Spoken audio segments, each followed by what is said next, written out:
I decided in 10th grade that it was time for me to read the whole Bible. It was about a 45-minute bus ride to school and a 45-minute bus ride back. So I had an hour and a half every day, and I would sit on the bus and read through the Bible. I remember it was on Lamppost Lane, and I was reading in this book of Exodus about God leading the people of Israel in the wilderness as a pillar of fire by night and a pillar of cloud by day.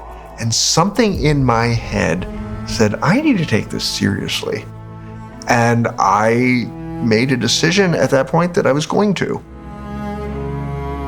My parents sent me off to college, and they insisted I had to study physics and astronomy.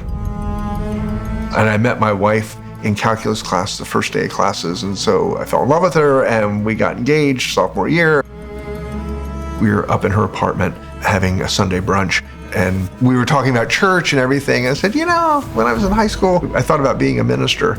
And she looked up and said, oh, I could be married to a minister. And I said, oh, I don't think, no, probably not. And we didn't talk about it again. Was in graduate school, finishing up my research. And I realized at about that point that I was not living my life, I was living my father's life. What mattered to me was going deeper in my relationship with God and then bringing people into that relationship.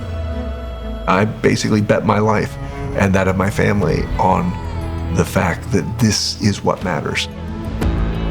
I was running a parish and raising a family. I was also at the same time teaching astronomy and physics at Lehigh University, but I get to wear my collar when I'm in class. And so I was able to stand up as an ordained person teaching physics and astronomy. I'm a life-vowed member of a dispersed religious society, the Society of Ordained Scientists, the SOSC. We are called to explain and inhabit faith to people of scientific experience and to inhabit and explain scientific insight to people who live within a faith journey. Because there isn't a whole lot of crosstalk, and we are meant to be the crosstalk. In seminary, everyone says, oh, you'll be bishop someday. When I did actually decide it was time for me to test this, I was elected for here. And that was really exciting for me because I got to discern whether or not I was called to be the Bishop of Rhode Island in this particular moment in the state's journey and this moment in the Episcopal Diocese's experience of God. At my core, I think I'm an evangelist more than anything else. I really want to talk to people about Jesus.